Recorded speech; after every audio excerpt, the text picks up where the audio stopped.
Good afternoon, colleagues, or good morning to other parts of the world. Good day to other parts of the world. Good evening to other parts of the world. Welcome to our PhD and Research International Cohort.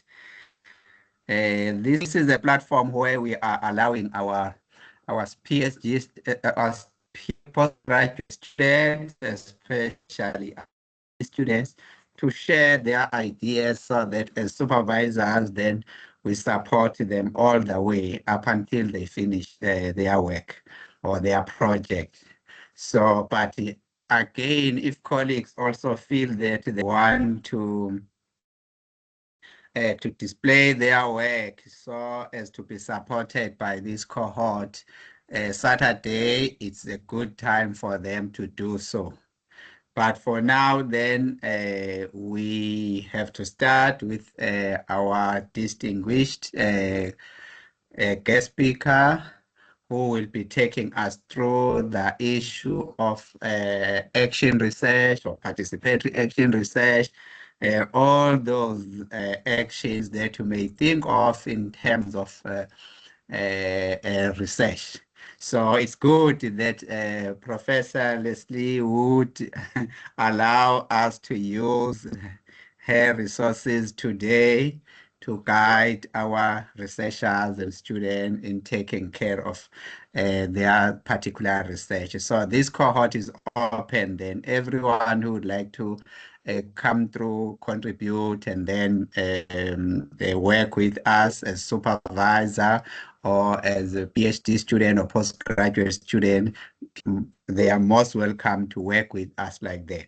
So I will then, without wasting more time, then I'll take this opportunity and give it to Dr. Njia, who is our chair today, who will then take us through the program. Dr. Njia, are you ready, sir? Yes, I'm ready. Thank you, Professor Simon. Okay. So Yeah, you can see our guest speaker is ready as well. I can see You her. can I can then see her take us very through clearly, the very clearly. program. How are you? Thank you.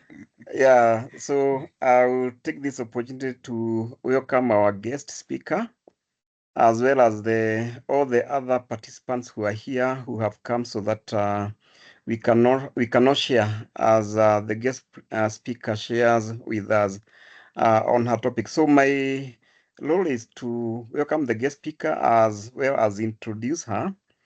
And I will introduce her using the bio that was shared. Our guest speaker today is Professor Leslie Wood, who is a research chair and extraordinary professor at Northwest University. And her research advances community engaged scholarship, participatory methodologies, and capacity building to address educational and social challenges. She is a distinguished researcher and she has led national and international initiatives, including the Knowledge for Change South Africa North Hub, and also founded the Northwest University Community-Based Educational Research Entity. She is an NLF-rated scholar who has over 100 accredited works. She has supervised over 40 postgraduate students, and she has also attracted major research funding. She is also the recipient of an honorary doctorate from Moravian University, USA, for her work in action research in Africa. Yeah, so Professor Leslie is going to share with us on today's theme, Introduction to Action Research, and she will address the issue of paradigms, processes, and practice. And I think we are very keen to get to hear what she has to say about action research.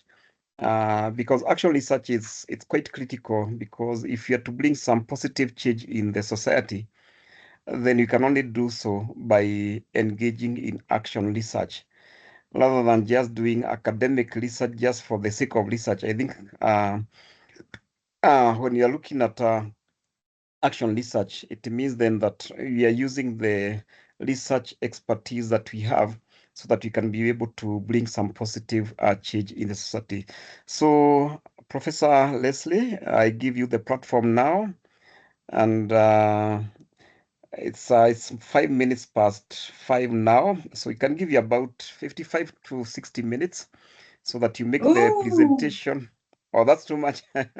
No, it's too little. But It's I'll really do what I okay. can in 55 minutes then. It won't be so interactive as I hoped No, it it's would okay. be. Then we can give you up to 90 minutes so that you can go up to around Okay. 6:30, and then we I can was start the interactions after that. Okay, Yes. thank you very much. Okay. And thank you for Okay, that welcome. introduction. And I'm really pleased to be here today and see so many people interested in action research, because really, if you do want to bring positive change, as we just heard, that is the way to go. So I was actually invited by Dipani, Professor Laleli, and he said, will you do a 2-hour lecture? So I prepared for 2 hours. So, and I wanted to make it very interactive, but if I've only got less time, we'll see how we go. We don't have to cover the whole thing today. And I would like you to interrupt me at any time, put your hand up, ask questions, and maybe Simon or Karen, I see my good friend Karen, who's leading action research within Saera. She's here today. If you see something that I've missed in the comments, because I'm going to share on Teams. So when I present in Teams, let me see if I can actually see just you'll have to wait a minute for it to come because it's live. It takes a while to come. There we go. Okay, I can see some people at the top, but not everybody. So you can see my screen full, is that right? Yes, we can Yeah, see your first slide. Okay, we just got all yes. these people coming in that are popping in front of my screen, but that is fine. Okay, And so may I also indicate that, Prof, don't rush it. Just take your time, because the 2 hours, we can exceed the 2 hours or that so much, as long as you cover the areas that you want us to engage. It will be okay. okay, For sure. I'm just trying to. I'm sure colleagues will not will not have a problem with that, because we All can go right. beyond the two Let me hours get there. I've Okay. just got my two Okay. screens up now. So that's perfect. So really, action research is not so much about learning specific processes, because you have to adapt it to everything. But let me now get started there. Let me start at the beginning. So we don't need to, you've seen my title. So what I'd like you to learn today is understand the philosophical foundations of action research, because that's the key. That's why how it differs from traditional objective research. And then major genres of action research, because there are many genres. Everybody invents their own genre because they want to get cited, so they call it something else. But there's many genres of action research. And if we look at the key ethical considerations and how they differ from traditional research, and I'd like to look at the quality and validation criteria, because I think if you know them well and you adhere to them, then your process is going to be very ethical, and also your findings will be valid. And then I thought you could design, but I'll give you some questions to help you design your own action research cycle on your own. Because there's too many people, I think, to get into small groups and work and have feedback. We don't have the time. So if that's fine, then I will move on. So I want to start with a question. This slide takes a while to come through because oh no, it's the wrong one. And this might not work. It's Google Forms, and it's supposed to be interactive, but it doesn't seem to be working now. It was working 2 minutes ago. But basically, then you can just say in the chat, or you can just open your microphone and speak. Let's start with the problem. You're teaching an online course, and you notice that the number of students and the engagement in the course has suddenly dropped. What would you do in that case as a researcher? Why isn't this working? Maybe I've got to stick here. If you could please repeat your question, Prof. I'm sorry Okay, about that. I missed it. Yeah, you are teaching here. Can you see it now? It says enrollment in an online course has dropped dramatically. What would you do? Okay, there's a I can't hand. see it. DL, just DL, please speak. You're supposed to see I've got a slide on my other screen that's got a, that you can look at in your camera and get into Hello, answer the Prof. question. But it's not Hello, coming Prof. in. Hello? Hello, good afternoon, everyone. Yes, Prof, I think I would jump into doing research to find out whether the factors are constraining factors for those learners not to engage in my online lesson. And how would you find out about those factors? I think I said I would carry out research to find out what Yeah, but what could be possible. what would you actually do? Maybe I think about Okay. that. All right, Notando. Hi, What can do I you jump say? in? So as a teacher that's been teaching online for some time, one of the first few things I do is try and find out my attendance. How much attendance do I have? And once I understand if there's actually attendance, then I'd look, what is the cause of lack of engagement? Could it be my content material, or could it be the standard or the delivery method? So I'd have different things to showcase or understand if the material I'm teaching is at their level or not. Okay, so you would actually look at what you're doing, not at what the students are doing, and what the students are doing. Okay, MT? There was somebody called with MT had their hand up a minute ago. That is Tobile. Yeah. Did you speak already? Tobile? Or there's also Turu. Hi, Turu? I can see too. Hi, Doc. I think I can engage the students. I'll try and investigate why the students are behaving that way. Okay, so you'd see what's maybe wrong with the students. Yes, thank you. May I add on what Tobile just said? Thank you, Prof. In a way that would, something that would be confidential, so they don't have to tell me their names, some kind of like send a questionnaire in a way and get the responses in a way that would not reveal who they are, and they would know that they can speak freely without being known, Okay. identified who the response comes from. All right. Anybody else? Karen, what about you? Or I see that Tanya Cillier is here, and I know both of these people do action research. What would you do?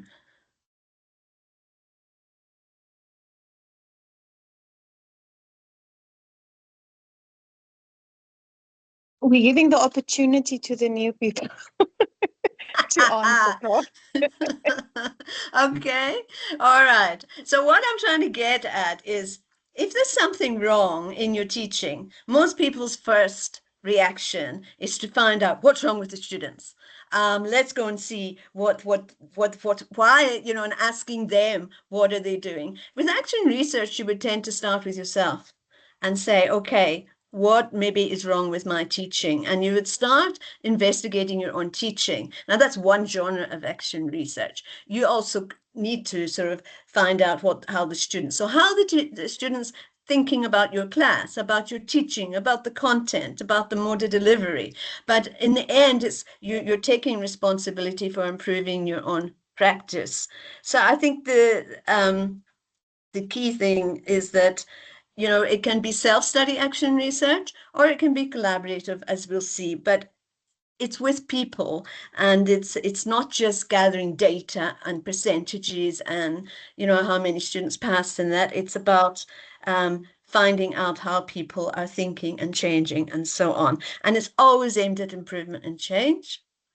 We don't just want to describe the problem. So much of our normal, traditional research just looks at understanding the problem, which is great. You need to do that in action research, but then you need to move on and saying, well, now we understand the problem. How can we make improvements? Whether I have to change myself, which is always the case as well, and how we can work together to do that. And it's cyclic and normally participatory. If you're doing self-study research, you don't have to participate with other people, but it's good if you're interacting with your other lectures and so on that are also teaching that.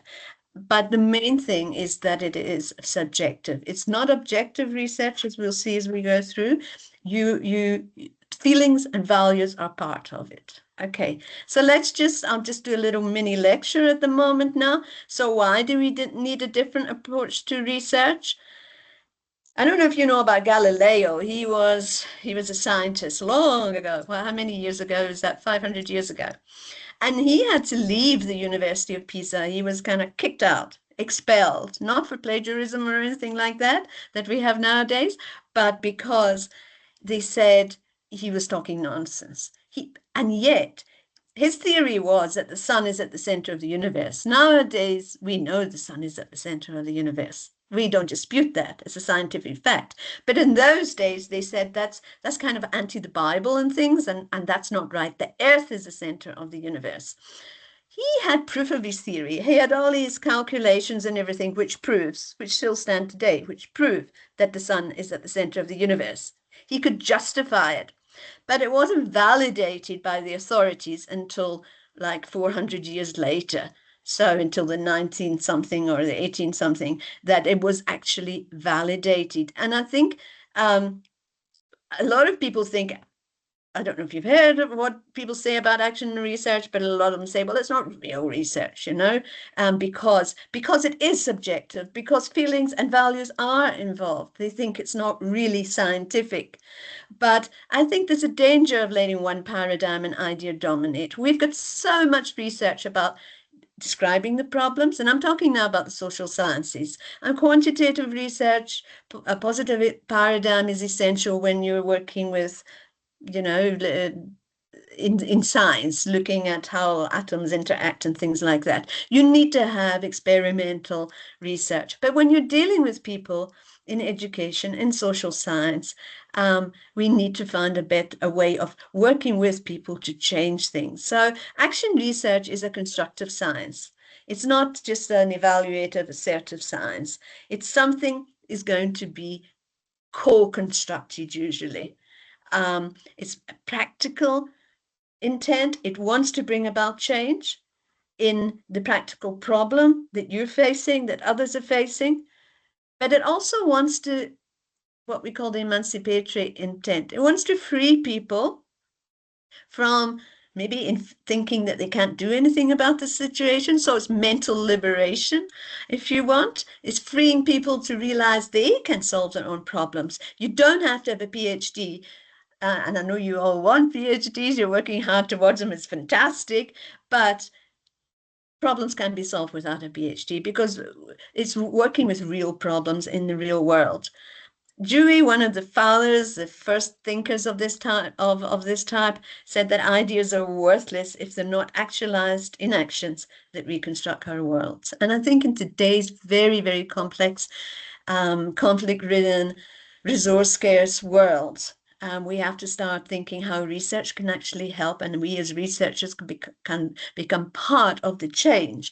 And the university can be like a social anchor, and not just an ivory tower, that we're actually working together towards change.